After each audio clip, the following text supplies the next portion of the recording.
Duas palavrinhas aqui extremamente importantes que causam um pouquinho de confusão. As palavras são as seguintes, ó.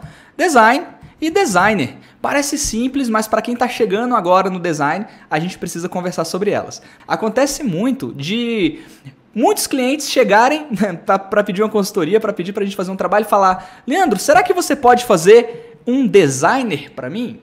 Aqui vem do inglês, tá, galera? Designer é o profissional. Design é o que você faz. Você faz design. Design é projetar, beleza? Então, design é projetar. Designer é o profissional que projeta. Então, quando você vai fazer um pedido, você faz um pedido de design. Eu preciso que você trabalhe o design para mim. Você é o designer que trabalha o design para mim. Então, você faz o design e você é o designer. Beleza? São palavras simples, mas quando você entra no mundo do design, se você não estiver acostumado com elas, já acontece demais.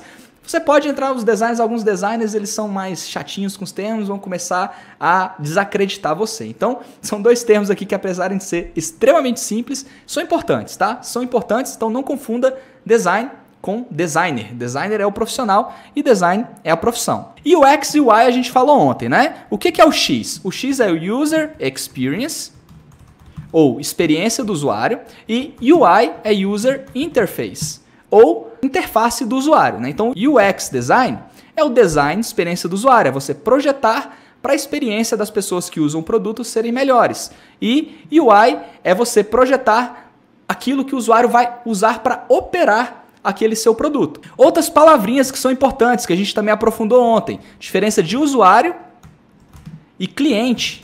Qual que é a diferença de usuário e cliente? Cliente é aquela pessoa que está te contratando e vai te pagar para criar um site, para criar um aplicativo. O usuário é quem vai usar o produto. Então, normalmente, o usuário, a gente chama que é o cliente do cliente. Normalmente, o usuário... Vamos lá. Normalmente, o usuário é o cliente do seu cliente. Alguém está te pedindo para fazer um site, o usuário não é quem está pedindo para fazer o site, o usuário é quem vai usar o site de fato. Então, design de experiência do usuário é projetar uma experiência melhor para quem vai usar o produto. Não é para quem está pedindo para você fazer o site. Então, não adianta só validar o site com a pessoa que está pedindo para você. Beleza? Então, isso precisa ficar bem claro, isso é bem importante, porque UX Design não é perguntar para o seu cliente o que ele quer. É entender o que os clientes dele realmente precisam para o negócio dele decolar, beleza? Você só vai ser valorizado na sua profissão em design de experiência do usuário se você aprender a criar produtos que ajudam as pessoas a fazer o que elas precisam e que fazem a empresa ter resultados melhores. Tá? Se você simplesmente faz uma parte visual que não gera valor de fato para a empresa, você passa a ser um profissional que, no momento de corte, acaba sendo descartado. Né? Então, se você quer ser mais valorizado, se você quer se tornar mais importante, você precisa ajudar a resolver os problemas que a empresa tem. Beleza? Então, isso é bem importante. Outras palavras que a gente precisa entender aqui, olha. O que é um stakeholder? Vou escrevendo. Eu vou ter que deixar a tela da escrita, porque vai ser legal a gente deixar a tela aqui para a gente poder ir para escrevendo, porque tem umas palavras que não vão ser simples para quem não entende muito bem inglês. Stakeholders. Stakeholders são as pessoas interessadas no projeto. A gente chama de stakeholder o diretor da empresa, o investidor, às vezes até mesmo a equipe, são aquelas pessoas interessadas no sucesso do projeto, beleza? Então, stakeholders são essas pessoas. Então, quando a gente fala muito em design de experiência do usuário, que a gente precisa gerenciar as expectativas do stakeholder, é porque se as pessoas que são interessadas no projeto achar que o projeto não vai funcionar, que aquilo lá está sendo um investimento perdido, que o jeito que você está fazendo não vai dar certo, você não vai ter o patrocínio necessário para emplacar boas soluções. Então, você está o tempo todo atento ao que os stakeholders estão esperando do produto e gerenciando a expectativa deles é extremamente importante, tá? Então, stakeholders é uma palavrinha aí bem importante de vocês saberem. Tem uma coisa importante aqui, ó. Qual que é a diferença de um profissional generalista e um profissional especialista? Especialista. A gente diz que um profissional generalista é aquele que entende um pouquinho de cada coisa, tá? Ele tem uma visão geral de como tudo funciona. Então, digamos, dentro do design de experiência do usuário, uma pessoa que entende de pesquisa, uma pessoa que entende de prototipação, entende de estratégia, entende de design de interface, se ele entender um pouquinho de tudo, ele tem um conhecimento generalista de como funciona a gestão de um produto, a criação de um produto digital ou de um serviço. Pode ser offline também, nem precisa ser digital. Mas o conhecimento generalista em qualquer profissão é quando você entende no nível mais macro, né? É como se você não aprofundasse, você tem uma amplitude de conhecimentos, mas não aprofundado. O especialista já é aquele que aprofunda no conhecimento. Então, um cara, por exemplo, um UX Researcher, vamos falar aqui de UX Researcher, é aquele cara que está mais focado na pesquisa, tá? Então, é o profissional que está mais focado na pesquisa, deixa eu deixar assim. E aí, ele é um grande especialista nisso, ele entende qual é a melhor técnica para usar em cada momento para gerar o máximo de aprendizados possível para aquele produto, tá? Ele é um especialista. Mas adianta você ser um especialista e você só entender de UX Research, por exemplo, de pesquisa com o usuário, e não entender nada de design de interfaces? Cara, eu sei fazer pesquisa, mas não me pergunta onde é que eu tenho que botar o botão não, porque eu não faço ideia de onde eu tenho que colocar esse botão. Não é um profissional completo, você concorda? Você vai fazer a pesquisa, como é que você vai fazer um bom teste de usabilidade se você não entende bem de design de interfaces e não sabe como que você vai materializar aqueles aprendizados em um produto? Porque o seu trabalho em design de experiência do usuário é transformar as dúvidas e os riscos que você tem em relação ao que você conhece sobre como as pessoas precisam do seu produto em solução. É como você transforma problema em solução. Então você precisa ter uma visão geral. Por isso é muito importante você ser um profissional T-shaped professional. Profissional do tipo T. Por que T, Leandro? Olha só. O que é o T-shaped professional? T-shaped professional, imagina só. É como se você tivesse na base do teu os conhecimentos generalistas, então é uma pessoa que entende um pouquinho de vários conhecimentos, mas ele tem uma especialização. Então ele tem uma perninha aqui, né? Então o T é como se fosse assim, a base generalista mais uma perninha da especialização. Então um profissional formato T, ou T-shaped, em forma de T, é esse profissional que é um dos profissionais mais procurados do mercado hoje em dia, tá? É um profissional que consegue se integrar bem na equipe, ele conhece exatamente até onde vai as atribuições deles, quais são as atribuições das outras pessoas, e ele consegue jogar bem em equipe. Ele sabe que ele precisa, por exemplo, engajar o time de desenvolvimento durante um teste de usabilidade, para aquele produto ser construído melhor, porque ele sabe que no momento da construção do produto, da codificação, se a pessoa entender o porquê de cada pequena decisão de design que foi tomada ali, ele vai construir melhor, ele não vai pular etapa, ele vai dar atenção para os detalhes mais importantes. Então, você ser um profissional T-shaped é extremamente importante. Então, tente aprender um pouquinho de tudo e se especialize. Se especialize. Isso vai ser importante para a sua carreira. Então, esse é o tal do T-shaped professional. Tem uma outra palavra extremamente importante, que é valor. Valor de produto. Tem gente que não entende muito bem o que é entregar valor, mas valor é uma palavra que todo mundo utiliza, nem sempre entendendo bem o que ela significa. Você entregar valor não quer dizer que você está fazendo o trabalho que o seu chefe pediu. Eu vou dar um exemplo, tá? O seu chefe vai lá e te pede para, por exemplo, criar um relatório. Você vai lá e cria o relatório. Você está entregando valor com o seu relatório? Não necessariamente. Tá? Para você entregar valor de verdade, você tem que começar a gerar resultados. Você está entregando um artefato. Aquele artefato está entregando um documento, é o relatório. Entregar valor já é entregar um benefício. Tá? Então, entregar valor para os usuários não é simplesmente o usuário ter uma telinha para usar. É ter uma telinha que vai ajudar ele a fazer uma tarefa, é ter uma telinha que vai ajudar ele a resolver um problema. Tá? É um benefício. Então, entrega de valor é uma entrega de um benefício. E não adianta você entregar valor a qualquer custo. Beleza? Então, entregar valor, inclusive um dos frameworks mais conhecidos da TI, que é o COBIT, ele fala o seguinte: valor é você entregar os benefícios esperados, reduzindo os custos e minimizando os riscos. Então, olha só que legal. Por isso que o design de experiência do usuário é muito sobre você entregar valor, porque o tempo todo a gente está prototipando, a gente está fazendo testes, a gente está tentando remover riscos antes de começar a construir. A gente tenta entender se aquilo vai ser útil para os nossos usuários antes de começar a construir. E por que isso é muito legal? Porque você também reduz custos. Se você deixa de criar uma funcionalidade que não seria útil, tá? Se você descobre antes mesmo de construir que aquilo lá não seria útil e não constrói, você está evitando gastar muito dinheiro. E normalmente a gente gasta muito dinheiro, parece que é pouco, mas não é. Você pega aí 5 desenvolvedores medianos aí ganhando entre 5 e 10 mil reais. São 25 mil a 50 mil reais por mês, né? Vamos colocar 50 mil para as contas ficarem mais fáceis. Tenho 5 desenvolvedores muito bons, ganhando 10 mil reais por mês, estou gastando 50 mil reais por mês. Ao longo do ano, eu estou gastando R$1 milhão. Tá? Então, se eu construir a coisa errada, eu acabei de jogar no lixo R$500 mil. E é assim que o dinheiro vai indo embora. Então, se você reduz os custos, se você consegue entender mais cedo que algo é bom ou que é ruim para o negócio, você vai gerar um valor importante, porque você vai reduzir custos, você está minimizando riscos. Tá? Então, gerar valor é extremamente importante. E por que a gente cria os MVPs? MVP, mínimo produto viável. Mínimo produto viável, beleza? O MVP é o menor esforço que você consegue fazer para gerar um aprendizado no seu negócio. Então, digamos que eu preciso saber se as pessoas usariam um aplicativo para, por exemplo, pessoas trocarem ideias sobre moda. Pessoas trocarem ideias sobre moda. Eu tiro uma foto aqui, mando o meu look para o meu amigo, mando o meu look para minha amiga, a amiga manda o look para a amiga. Então, para a gente saber se isso realmente vai ter sucesso, como é que a gente faz? A gente vai criar todas as funcionalidades de criar 300 tipos de guarda-roupa, guarda-roupa de festa, guarda-roupa de dia a dia, e estilos de sapato, e tem 5 tipos, é sapato, é tênis, é sapatênis, e várias categorias diferentes, e um monte de funcionalidades infinitas nesse aplicativo? Não, a gente não começa construindo todo o produto. A gente começa construindo um pedaço menor desse produto, que vai me ajudar a reduzir os riscos de construir, de sair gastando dinheiro, e o produto não ser um produto de sucesso. Então, normalmente a gente faz o MVP, que é um pedaço menor desse produto, não é um produto incompleto, tá? Não é um produto mal feito, não é um produto mal acabado, não é um produto que você fez de qualquer jeito e tá feio pra caramba. O MVP é um produto completo, bonitinho, com visual atraente, é um produto 100% produto. Ele só não tem todas as funcionalidades que você gostaria que ele tivesse.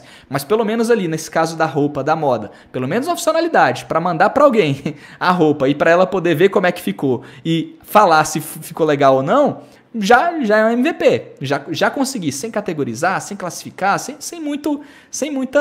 configurações com inteligência artificial de qual é a melhor combinação de roupa. Não precisa inventar tanto. Você primeiro vê se as pessoas querem trocar ideia sobre isso. Se as pessoas não estiverem engajando, se você não conseguir público para isso, não é adicionando outras coisas para deixar o software maior e mais complexo que vai fazer o sucesso do produto. Você realmente tem que entender o que as pessoas precisam. E o MVP, esse mínimo produto viável, é isso. É a menor coisa que você consegue fazer para você validar que um produto está funcionando ou que um produto não está funcionando. Então o MVP é sobre validação, tá? É validação, é sobre redução de riscos. Lembra que a gente falou que entregar valor é também sobre reduzir riscos? Então, uma frase muito legal do cofundador do LinkedIn, que ele fala o seguinte, olha, se você não tem vergonha da primeira versão do seu produto, é porque você demorou demais para lançar.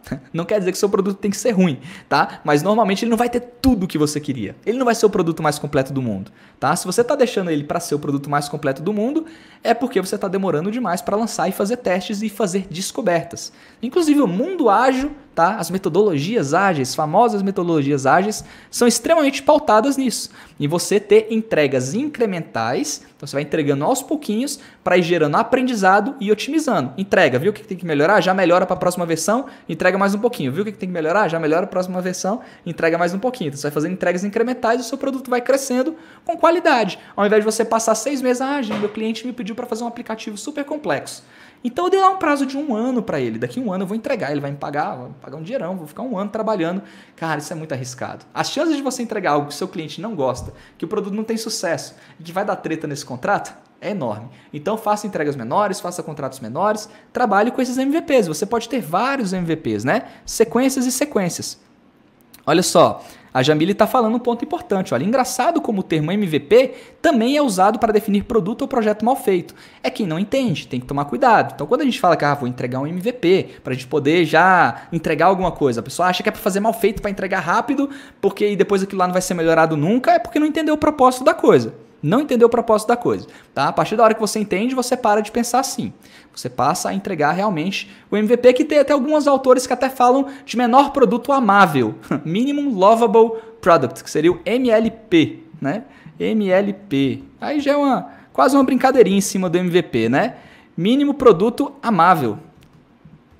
Lovable, que seria esse conceito, né, cara? Não é que você vai entregar um pedacinho, você vai entregar um produto completo que as pessoas têm que gostar desse produto. Então ele vai ter a parte visual, vai ter a parte de interação, vai ter a parte de back-end, front-end, código, ele vai ser completo, mas vai ser uma fatia do seu produto, mas pensando em todos esses aspectos aqui, tá? Boa pergunta aqui, olha. Como alinhar expectativas do cliente com o MVP?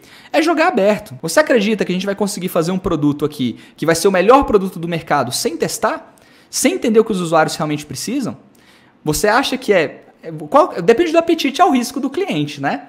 Se ele quiser botar todas as fichas dele, né, todos os ovos só em um cesto, e quiser botar toda a grana cara, eu quero ser certeiro, né? Eu vou fazer um produto só e esse produto vai ter que dar certo, porque eu vou botar toda a minha grana aqui sem testar. Eu acho loucura. Tendo uma conversa honesta com o seu cliente, eu acredito que você consegue convencê-lo a fazer entregas menores, entregas incrementais. Você não precisa nem falar de MVP. O bom designer não precisa nem usar essas palavrinhas assim, tá? Nem precisa se esconder atrás dessas palavrinhas. Você vai educar, você vai ajudar o seu cliente a entender como a criação de produtos digitais funciona. E aí você vai ensinando para ele, você vai mostrando para ele os benefícios de fazer de uma ou de outra forma. E aí ele vai confiar em você.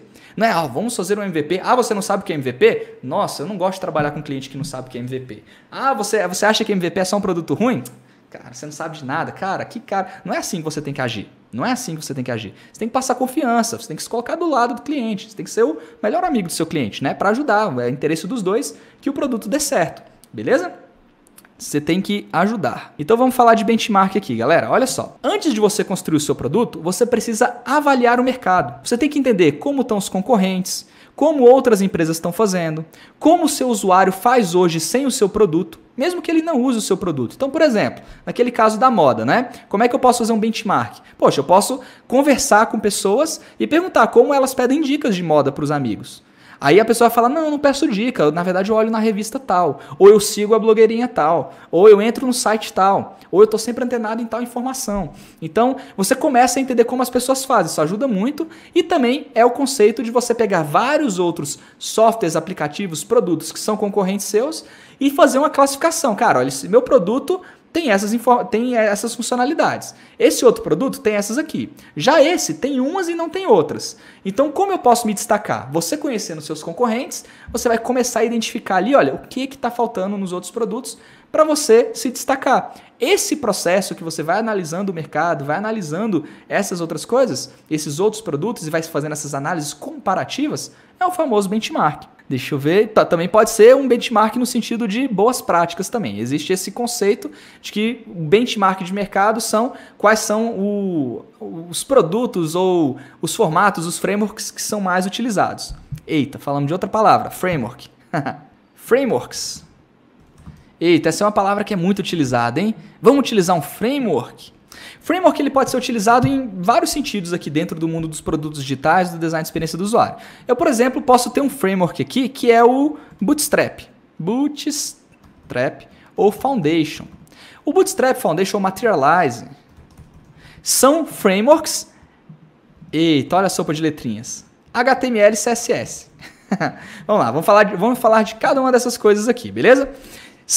O que são esses frameworks aqui? São frameworks de código, são bibliotecas de código. Então, por exemplo, nesses carinhas aqui, olha, Bootstrap, Foundation, Materialize, que são produtos diferentes, são frameworks diferentes, tem lá a especificação de como deve ser criado um botão, por exemplo. Olha, botão é desse jeito. É assim que você configura o botão. É assim que você configura um card. É assim que você configura um menu. E tá lá bonitinho como tem que fazer, como é o código. É uma biblioteca de códigos para você. É uma biblioteca de coisas reaproveitáveis que você pode utilizar.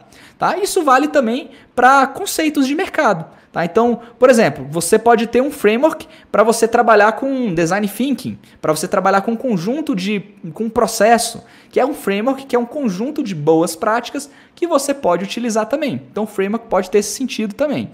HTML e CSS são duas palavrinhas que são utilizadas para quem cria código, para quem cria as interfaces. Né? Então, se eu for olhar, por exemplo, aqui, deixa eu ver aqui se eu compartilho uma outra tela. Vamos lá, peraí.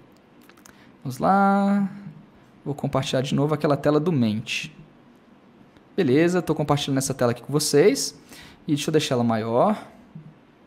Beleza, estou compartilhando essa tela aqui. Eu posso vir aqui, olha, inspecionar os elementos. Esse daqui é o código dessa página. Olha, esse aqui é o código dessa página.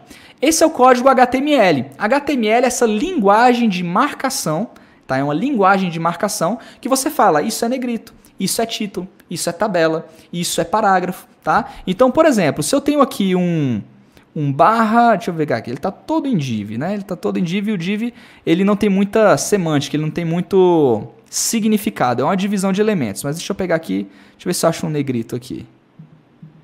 Vai ser difícil de achar, esse código aqui do Mente ele é muito complicadinho, mas vamos lá, por exemplo, se eu tivesse aqui vai ser melhor escrever, espera aí, vamos lá para o código. Então, digamos que eu tenho aqui, olha, B Leandro /B. Isso aqui é uma marcação nesse código que fala que ele está bold, que ele está negritado. Para ser designer de experiência do usuário, você precisa entender de código? Não, não precisa saber codificar, pode ficar tranquilo, só estou dando um exemplo.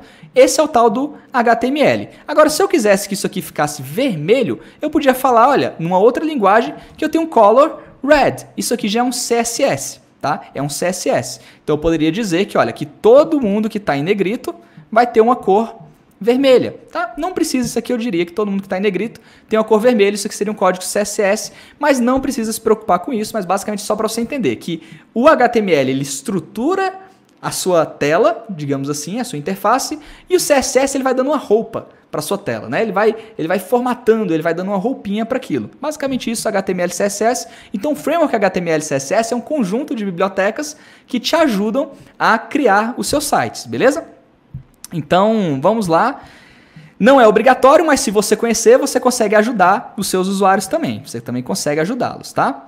Então, falamos aqui, olha, de valor, falamos de MVP. Olha, diferença de produto e projeto. A diferença de produto e projeto é uma boa aqui, olha só. O que é um produto, pessoal? Eu tenho aqui o aplicativo do Uber. O Uber é um produto, beleza? O Uber é um produto. Os produtos acabam? Não, produtos não têm fim. Então, se um cliente chega para você e fala, cara, eu quero que você crie um aplicativo completo para mim, esquece, você não vai conseguir. Não tem como criar um aplicativo completo, porque sempre vai ter necessidade de melhoria. O mercado vai exigir mais, os usuários vão pedir outras coisas, o próprio cliente vai pedir mais coisas. Se fosse assim, se os produtos acabassem, o Uber não tinha agora um time de engenheiros. Não teria.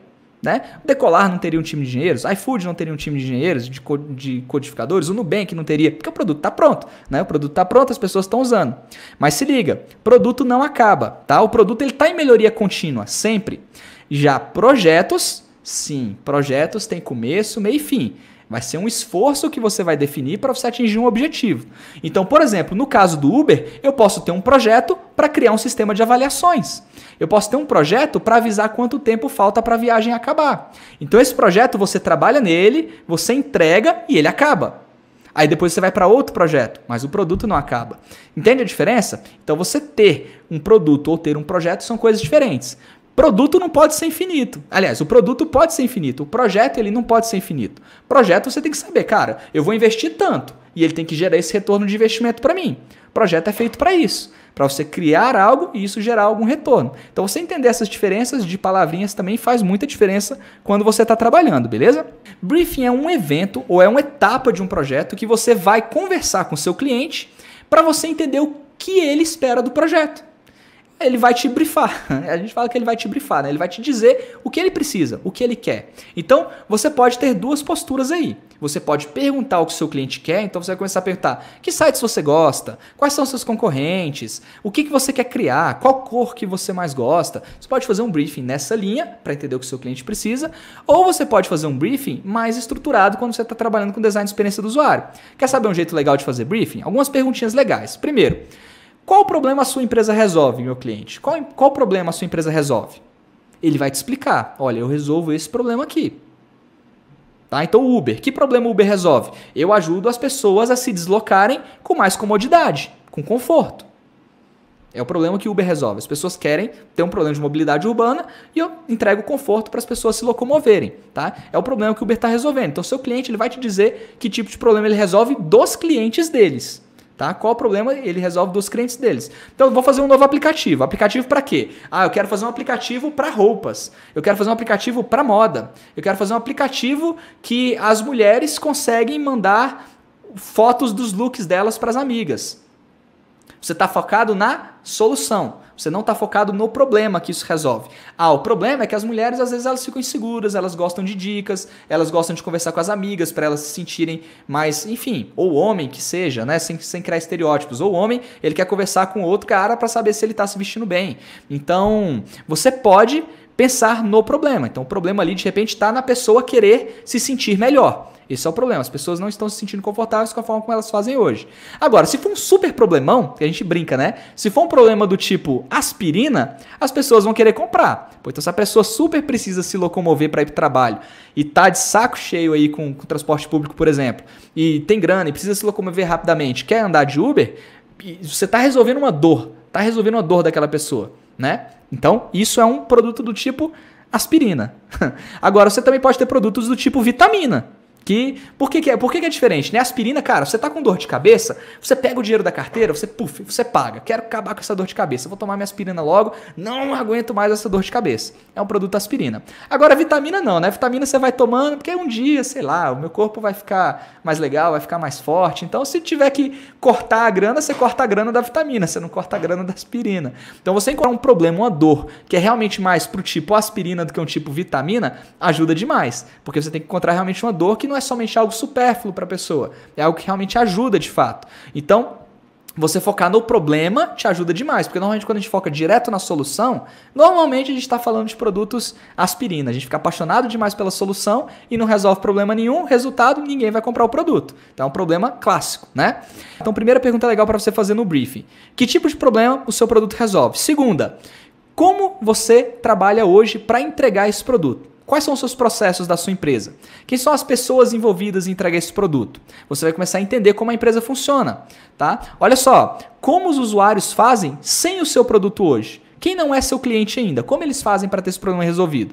Quem ainda não tem Uber baixado, como é que eles fazem para se transportar? Ah, usa carro próprio, usa transporte público, usa isso, usa aquilo, enfim. Então você entende como seus clientes fazem hoje. E aí a gente começa, essa pergunta ela é ótima para começar a te ajudar a pensar nisso daqui, olha.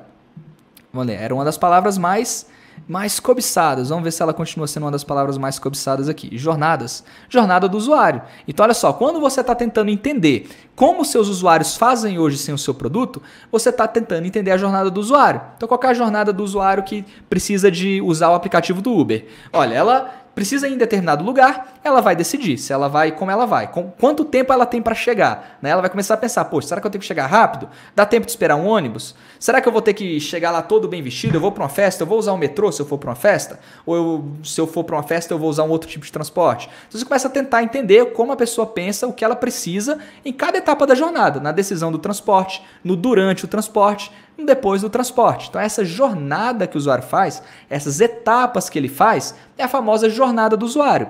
E o documento que você cria a partir dessa jornada, famoso mapa de jornada do usuário, é um documento que você descreve. Olha, essas são as etapas, são as tarefas que a pessoa faz, são as emoções que ela tem envolvidas, esse é o contexto dela, o objetivo dela, e essas são as oportunidades que a gente consegue tirar a partir desse documento, a partir desse estudo que você fez. Mas quando você vai criar a jornada, você cria da sua cabeça? Conversa com o cliente e já cria a jornada. Não é conversa com o cliente e já sai criando a jornada. Você vai conversar com o cliente, você vai esboçar a jornada do usuário. O cliente vai te dizer o que ele pensa que acontece enquanto o usuário está precisando resolver aquele problema que ele resolve. Ele vai te dizer o que ele acha.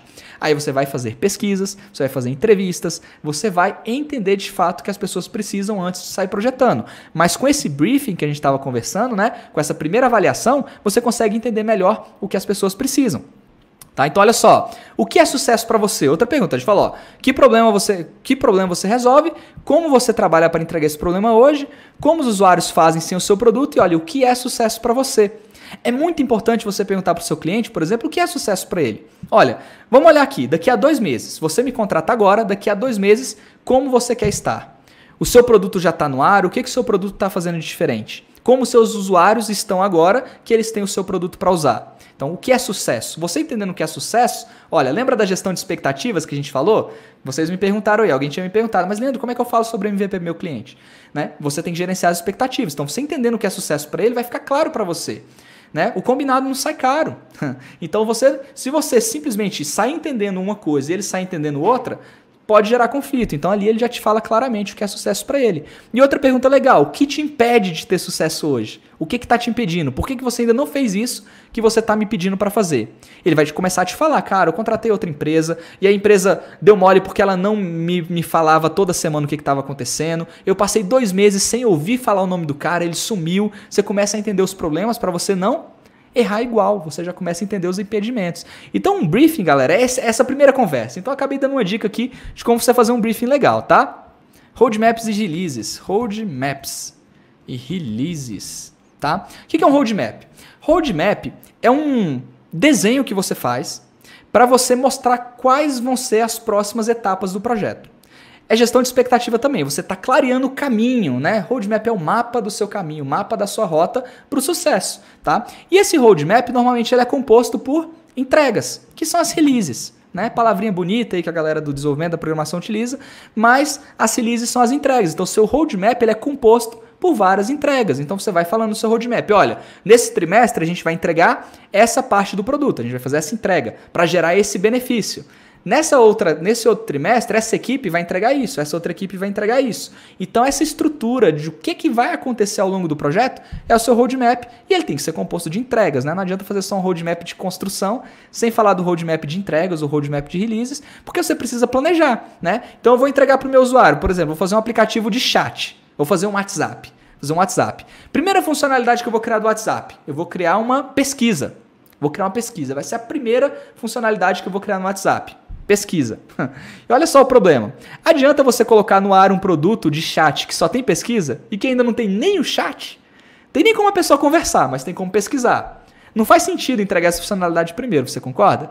Mas dependendo da forma como você constrói, dependendo da habilidade do programador, se você pedir para ele fazer a pesquisa, ele vai fazer a pesquisa. Ele vai falar, tô nem aí pro sucesso do projeto. O bom designer de experiência do usuário, ele tá preocupado com o sucesso do projeto também, tá? Tudo isso que eu tô falando faz parte do dia a dia do designer de experiência do usuário, tá? Conversar com o cliente, gerenciar a expectativa, entender de produto. Então, se você fala, quando você vai pensando nas suas entregas, você vai falar, não, primeiro eu vou entregar um chat. Meu MVP vai ser assim, olha, não vai ter pesquisa, mas uma pessoa vai poder adicionar um contato e vai poder mandar uma mensagem. Aí esse contato vai poder mandar uma mensagem para ela de volta. Então, duas pessoas vão poder conversar. Você adiciona um contato e duas pessoas conseguem conversar. Essa vai ser a primeira entrega. É o meu MVP. Né? Claro que tô reduzindo bastante aqui, só para ficar mais claro de vocês entenderem. Mas é o meu MVP. Aí qual que vai ser a próxima entrega? E na próxima entrega eu posso fazer, por exemplo, uma possibilidade de mandar emoji, uma possibilidade de mandar foto, ou a pesquisa. É mais importante a pesquisa ou é mais importante mandar foto primeiro? Aí você vai decidindo como que você vai organizar a sua sequência de entregas. Isso é organizar um roadmap. E você tem que fazer isso de uma forma estratégica para ir gerando valor para o produto. E para ir fazendo sentido para o usuário também, né? Leandro, mas cara, só dá para fazer o aplicativo, só dá para fazer o chat se tiver emoji junto. Sem problema, não quer dizer que você tem que entregar chat sem emoji. Então você fala, beleza, a minha primeira entrega ela vai ter que ser composta por emoji junto com o chat. E beleza, não tem nada de errado com isso. É a sua estratégia de entregas. Beleza? Sua estratégia de entregas. Então aqui são palavrinhas bem legais, bem importantes aqui. A Adriana tá falando aqui, olha, o que é um design system? Eu só vou falar sobre as palavrinhas, olha só, sacanagem que eu tô fazendo, Adriana. Desculpa, mas eu preciso que as pessoas entrem no Mente, beleza? Então, se vocês querem que eu fale sobre design system, vocês vão entrar lá no mente.com, deixa eu tirar aqui, mente.com e vão usar esse código, que aí vai aparecer aqui, olha, vai aparecer aqui as palavrinhas, porque eu não vou conseguir falar de todas as palavras do mundo, né? Mas as palavras mais pedidas, tá? A gente vai falando aqui das palavras mais pedidas, tá? Não vale ficar mandando sempre a mesma palavra só para a palavra ficar grande, hein? Vai, manda aí 3 palavras e a gente vai ter mais uma organização. Vamos lá, mais palavrinhas aqui. Deixa eu ver aqui. Bom, a gente falou de jornadas, a gente falou de benchmarking. Protótipo. O que é um protótipo, galera? O que é um protótipo? Protótipo é uma palavra extremamente importante dentro do design de experiência do usuário. O protótipo é algo que você vai criar para você fazer um teste, para você validar alguma coisa, para você saber se aquela ideia de funcionalidade, aquela forma como você está projetando uma solução para um problema é boa. Tá? Então você não sai construindo código a nível de front-end, back-end, sai contratando times de programadores já para construir a primeira ideia que você tem sem testar. Então essa primeira versãozinha que você faz é um protótipo. Eu vou compartilhar uma outra tela aqui que vai ser legal para vocês verem aqui esse conceito de protótipo, tá? Eu vou pegar um case de portfólio de uma aluna. Vou pegar um case de portfólio de uma aluna aqui. Vamos lá, tem aqui um case de portfólio de design de experiência do usuário. Isso daqui é o produto que ela fez, a Vanessa Maciel. Ela até fez uma live com a gente, bem legal. Ela fez uma live, tá lá na lista dos stories, falando como que ela conseguiu melhorar a carreira dela para ela ganhar 2 vezes mais do que ela já estava ganhando. É bem legal a história dela. Então isso aqui, olha, que ela criou, é um protótipo, tá? É um protótipo, mas aqui são só as fotos do protótipo. O protótipo mesmo são as telinhas que uma pessoa pode navegar. Deixa eu ver se eu consigo entrar, vou lá para baixo do artigo dela, vou ver se eu acho o protótipo aqui. Deixa eu ver, clica aqui para visualizar o protótipo de alta fidelidade. Beleza, vou entrar aqui no protótipo, ele vai abrir aqui, eu vou mostrar para vocês. Mas basicamente você pode ir clicando, olha, esse aqui é o protótipo dela. Ele ainda não foi codificado, ainda não é front-end, não é back-end, ainda não é código, não é aplicativo de verdade. Mas o usuário consegue navegar, ó. Eu consigo ir navegando nessas telas dela. Olha só que legal, é uma demonstração de como as coisas vão funcionar. Olha só que legal isso. Então aqui, olha, na medida que você vai navegando, esse aqui é o protótipo que ela fez esse protótipo durante o programa UX Unicórnio. Então olha só, você consegue ir navegando e vendo o que acontece. Então você pega esse protótipo para você testar com usuários. Então você pode pedir para ele, por exemplo, usuário, eu quero que nessa tarefa, deixa eu ver se ela falou sobre isso. Só se eu tirar aqui, ele vai voltar para o artigo e vai sair do protótipo. Mas, por exemplo, ela poderia ter dado uma tarefa para o usuário aqui, olha, eu quero que você marque um treino no dia 5 de novembro. Tá? E aí ela vai começar a observar se a pessoa está conseguindo marcar o treino com facilidade. Aí, por exemplo, a pessoa foi lá e clicou no lugar errado. Ela foi para marcar o treino e clicou num lugar de cadastro. Aí o que a Vanessa vai fazer? Ela vai falar, não, usuário, você está errado. Não é assim que você faz. Você tem que fazer de outro jeito. Não, ela não vai corrigir o usuário. Ela não está interessada em estar certa. Ela está interessada em entender como ela pode melhorar. Então ela vai tomar notas e vai ver, olha, o usuário aqui, na hora que eu pedi para ele marcar, ele ficou confuso, entrou lá em configuração. É meu papel agora, tá? A gente já está falando de teste de usabilidade. Isso é um teste de usabilidade. Eu estou vendo como a pessoa está executando uma tarefa dentro do meu aplicativo, dentro do meu protótipo, por exemplo. Pode ser um protótipo, pode ser um produto em funcionamento já. Então eu estou vendo ali com o meu usuário quais são os atritos que ele está tendo. Eu não vou chegar para o usuário e perguntar, e aí, usuário? Diz aí o que você acha do meu app. Nossa, bonito esse seu app, hein? Putz, super usaria esse app aqui, porque esse app aqui, cara, tá lindão. Cara, eu usaria esse app aqui, gostei. Não é para isso que serve o teste de usabilidade. Não é para isso que serve um protótipo. Não é para jogar em purpurina na sua cabeça. É para você entender como você pode melhorar. Então você é o designer, você não pergunta o que você acha que está faltando? O que você gostaria de ter nesse aplicativo? Seu usuário vai falar umas coisas malucas. Ele vai falar, cara, o que eu mais queria nesse aplicativo aqui era de poder, por exemplo, comprar halteres. Eu queria comprar porque eu queria fazer exercício em casa, queria comprar os halteres aqui. Pode até ser uma ideia, se todo mundo começar a te falar isso, pode até ser uma ideia de produto, você vender produtos de academia. Mas você está no aplicativo aqui que é para acompanhar a evolução e treino e de repente alguém quer comprar alguma coisa. É uma ideia que ele teve. Não é porque ele te pediu que você tem que fazer. Então, olha só, design de experiência do usuário dá perguntar o que o usuário quer. Né? Você vai entender o que ele precisa. Agora, se ele foi para marcar o treino aqui e ele começa a te falar, cara, legal marcar esse treino aqui, só que vou te falar, viu? Tá difícil ir na academia hoje em dia. Se tivesse uma forma de eu alugar os equipamentos da academia, eu faria os exercícios em casa. Olha, sozinho o usuário veio e te deu um insight super legal, que pode virar uma ideia de produto. Um aluguel de halteres, um aluguel de equipamento pode virar uma ideia de produto. Mas você vai descobrir essas coisas como? Com bola de cristal? Não, conversando com o usuário. Mas o teste de usabilidade não pode ser confundido com uma entrevista, não é para você sair perguntando as coisas, tá? O teste de usabilidade é somente para você pedir para o usuário executar uma tarefa e você tomar notas das coisas que podem ser melhoradas, tá? Vamos lá, outros conceitos que tem legais aqui no artigo. Olha, nesse artigo aqui da Vanessa, olha o que ela fez. Ela fez mapa de jornada de usuário, então olha só, quais são as etapas que o usuário precisa percorrer? Tá tudo bonitinho aqui. Tem a jornada do usuário aqui, quais são as tarefas, o que ele pensa, o que ele sente, as oportunidades. Essa é a famosa jornada do usuário. Ela fez pesquisas, olha, trouxe os resultados das pesquisas delas aqui, mas eu queria falar sobre o protótipo. Pronto, aqui ó, esses rabiscos. O que são esses rabiscos, Leandro? Cara, se eu mostrar isso para o meu cliente, ele vai achar que eu não sou designer. Ele vai achar que eu não sei desenhar. Se eu chego e falo, cliente, olha só, tá aqui o seu aplicativo, olha, são esses rabiscos. Você tem que saber para que serve cada ferramenta, né? Então, com rabiscos como esses aqui, você consegue fazer um teste de usabilidade. Você consegue testar o conceito da sua ideia para saber se tem potencial. Tendo potencial, você pode avançar, tá? Isso aqui é o que a gente chama de um modelo de baixa fidelidade. É um protótipo de baixa fidelidade se eu puder navegar, se tiver interação. E tem como dar vida para papel também, tá? Tem um sisteminha que chama Marvel App, por exemplo, que ele deixa você navegar aqui no aplicativo e você consegue, mesmo no papel, sair clicando e usando as coisas. Então isso é bem legal também. E olha só como ela se preocupa com as palavras. Olha, olá Ana, o que você vai treinar hoje? Ó, bem-vinda, que tal escolher um professor? Aí tem o nome do professor. Tá vendo que ela tá usando as palavras? Porque se ela somente fizer uma versão como essa, aqui ela foi só para ela ter uma ideia de como seria o aplicativo. Mas se ela fizer uma versão como essa e pedir para o usuário marcar o treino, ele não vai saber, não está escrito nada, como é que ele vai saber onde vai clicar? Então você não testa nesse nível. você testa nesse nível. Então aqui que já está mais claro as palavras, já tem como você testar com o usuário se ele vai conseguir fazer. Funcionou? Você vai para a média fidelidade. Ó, ela fez o protótipo de papel. Olha só que legal. Isso aqui, ela tirou fotos do papel, olha, e você navega no papel. Olha só que coisa legal. Vou marcar 8 horas, olha só. Navega no papel. Você está vendo como que isso aqui é legal? Então eu posso ir navegando e olha só. Muito legal. Isso é um protótipo em papel, galera. Isso é um protótipo em papel. Então, se você souber usar essas etapas, vai fazer sentido. Agora, se você... eu não vou criar no papel, eu vou criar direto na ferramenta, porque isso é perda de tempo. Não vou usar o papel. Se você estiver usando o papel somente para ir para depois para a ferramenta, pode ser perda de tempo mesmo, concordo com você. Mas se for para você explorar várias ideias, porque papel aceita tudo, né? Você consegue apagar, consegue fazer várias versões, o custo é baixo, você rapidamente consegue fazer várias versões e testar. Aí você testa com os usuários antes de ir para a próxima etapa. Aí tá fazendo muito sentido você usar essas etapas aqui para você ganhar conhecimento e reduzir os riscos com o menor esforço. Esse aqui é um wireframe, galera. Esse aqui é um exemplo de wireframe de aplicativo. Pode ter wireframe para site também. É como se fosse uma planta baixa da casa, né? Você sabe que ali tem a sala, tem a cozinha, é como se fosse a planta baixa.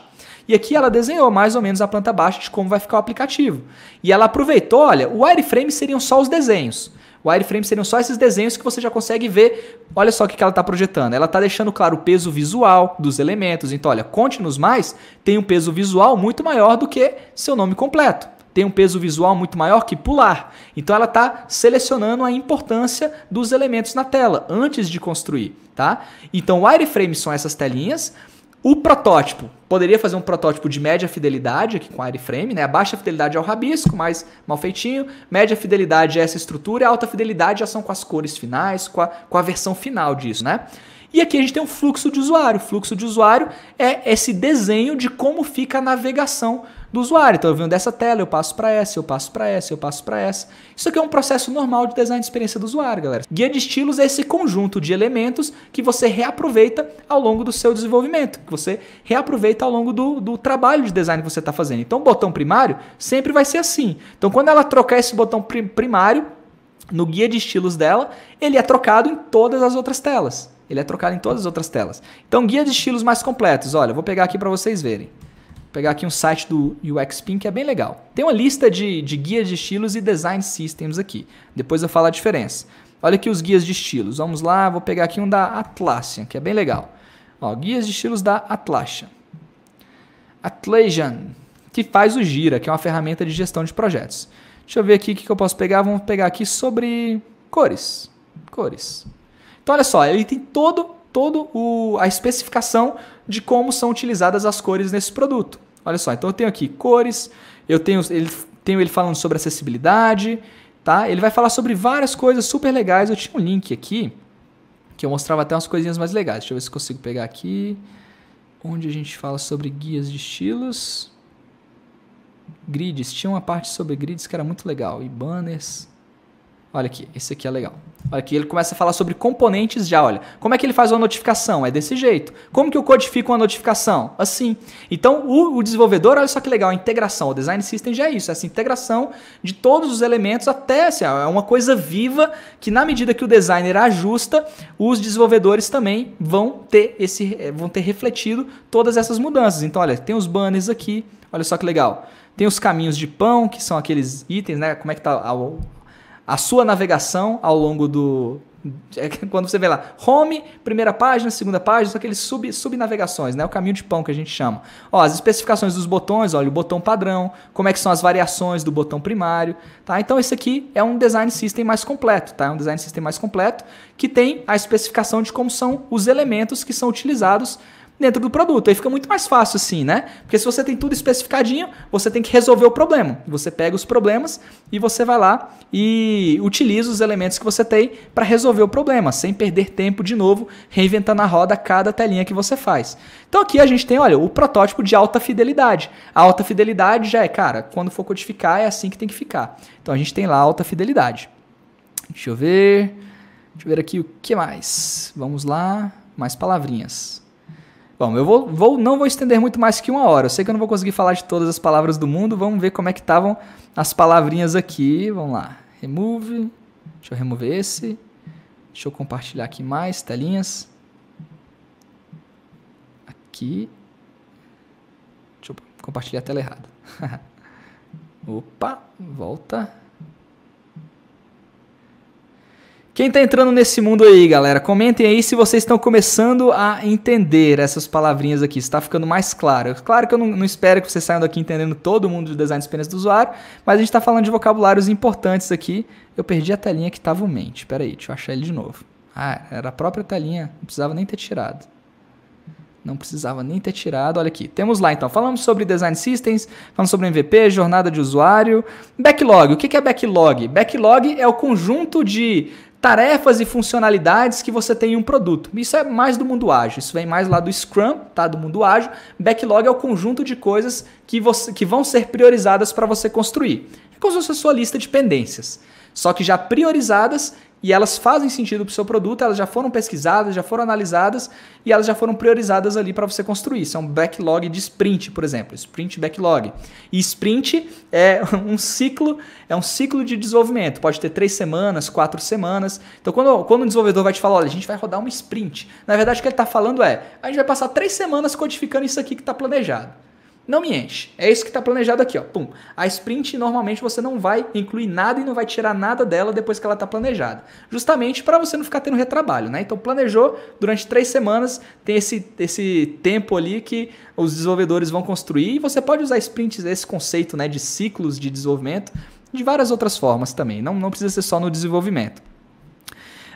O wireframes a gente falou de benchmarking, a gente falou de HTML. Vamos lá, deixa eu pegar as minhas outras palavras aqui, que eu acho que essas tops aqui que vocês estavam querendo, a gente até já falou.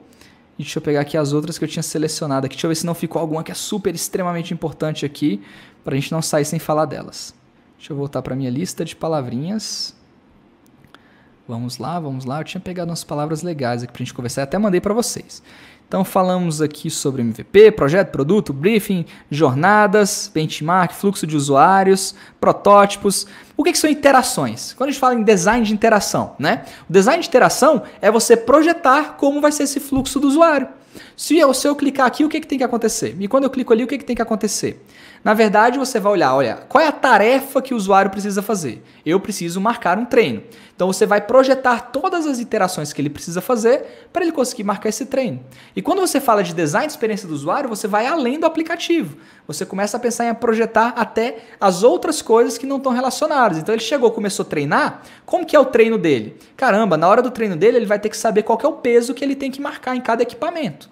Ele vai ter que saber qual que é o peso que ele tem que levantar. Putz, então isso é uma dor. Então, de repente, meu aplicativo pode ter lá um mapa de qual é a prescrição do treino da pessoa, para ela poder utilizar. Então, vê, ela já tinha utilizado o aplicativo para marcar o treino, mas você observando a jornada dela, que vai até ela ter terminado de treinar, né, na verdade, eu diria que até ela atingir o objetivo dela, hipertrofia, perder peso, enfim, você vai até o objetivo dela e você vai entendendo as necessidades. Então, você mapeia essa jornada e você vai desenvolver, né, quais são todas as etapas que ela precisa fazer com apoio de aplicativo ou não. Falamos de mockups, falamos de baixa, média, alta fidelidade. Olha só, CTA. CTA é uma palavrinha legal. Eu vou abrir um site aqui. Vamos lá, vou pegar o site do Spotify. Vamos lá. Escutar muda tudo. Milhões de músicas e podcasts para explorar. Obtenha o Spotify Free. Você está vendo que tem um botão aqui que é extremamente importante nessa tela? É um botão que chama o usuário para tomar uma ação, para obter o Spotify Free. Essa chamada para ação é o famoso Call to Action. Chamada para ação. É o CTA, é a siglinha de Call to Action. É a ação mais importante que você tem ali naquela tela. Ela até sobressai os botões primários. Tá? Então, se o botão primário é aquele botão que é o mais importante da tela, que ele precisa ter um destaque maior para o usuário ir realizando as tarefinhas, e o Call to Action, a chamada para ação, é um botão com uma relevância ainda maior, que normalmente você pega e coloca com uma cor bem contrastante. Olha, o verde contrasta bem com fundo. Para o usuário, vou mostrar aqui, o site da Maratona do X. Se você ainda não se inscreveu na Maratona do X, se inscreve. Então aqui, ó, o botão amarelo é o botão mais importante da tela. Então esse aqui é o nosso Call to Action, é a chamada para ação. Tá? Então esse Call to Action é o mais importante aqui. Usabilidade. Então usabilidade é a possibilidade de alguém usar o seu produto. Então quando você fala que você está melhorando a usabilidade de um produto, você está deixando ele mais fácil de ser encontrado, está deixando ele mais fácil de ser usado, está deixando a pessoa com mais segurança de utilizar esse produto, você está entregando valor com esse produto, você está tornando ele desejável. você, enfim, você está deixando ele mais útil. A usabilidade é sobre tudo isso, tá? É sobre a pessoa usar o seu produto. Então, você fazer teste de usabilidade, você está testando como a pessoa está usando o seu produto. E tem várias coisas que você pode fazer em relação a isso para melhorar o produto. Então, uma análise heurística de usabilidade, por exemplo, olha que palavra difícil, hein? Heurísticas. Heurísticas são coisas que já foram testadas ao longo do tempo e é um conjunto de regrinhas que fala, cara, se você for por esse caminho aqui, tem boas chances de dar certo. Não quer dizer que é a super regra, mas tem chances de dar certo. Por exemplo, a gente tem as 10 heurísticas de Nielsen, né? As 10 heurísticas de Jacob Nielsen. Então, nessas 10 heurísticas, tem um conjunto de 10 regrinhas que te prescrevem coisas que, se você fizer, vai ser bom para o seu produto, vai ser bom para a usabilidade. Por exemplo, ajude o usuário a se recuperar de erros. É uma das heurísticas, é uma das regrinhas. Então, por exemplo, se uma pessoa deletar um arquivo sem querer, você tem que pensar que ela pode deletar sem querer e você vai ajudar ela a se recuperar do erro. Então, o que você pode fazer, se você estiver analisando a heurística? Então, a pessoa deletou o arquivo e não conseguiu voltar com o arquivo, se arrependeu e não consegue voltar com o arquivo, você identificou ali um problema, identificou um atrito. Então, você pode olhar lá nas avaliações heurísticas e falar, olha, não estou ajudando o usuário a se prevenir de erros. Então, como é que eu posso melhorar isso? Então, você viu que você não passou no seu checklist, você não passou na sua provinha dos 10 testes, né? Um deles, que era ajudar o usuário a se prevenir de erro, não funcionou. Então, você pode abrir uma caixa de diálogo, que quando a pessoa clicar para deletar, você pergunta, você tem certeza que quer deletar? Antes de deletar o arquivo. Você está ajudando ele a evitar esse erro, prevenir o erro, né? Agora, se você cria uma lixeira, por exemplo, você está ajudando ele a se recuperar do erro. Ele removeu o arquivo, você pode ajudar ele a voltar com esse arquivo. Uma pessoa marca uma consulta e depois ela pode querer cancelar essa consulta. Enfim, tem várias formas de você ajudar o usuário a se recuperar de um erro. Então, isso é uma das heurísticas de Nielsen, né? Ajudar as pessoas. Então, se você aprofundar e estudar mais sobre heurísticas, você vai ver outros conjuntos de regrinhas que são legais. Beleza? Então, isso é heurística.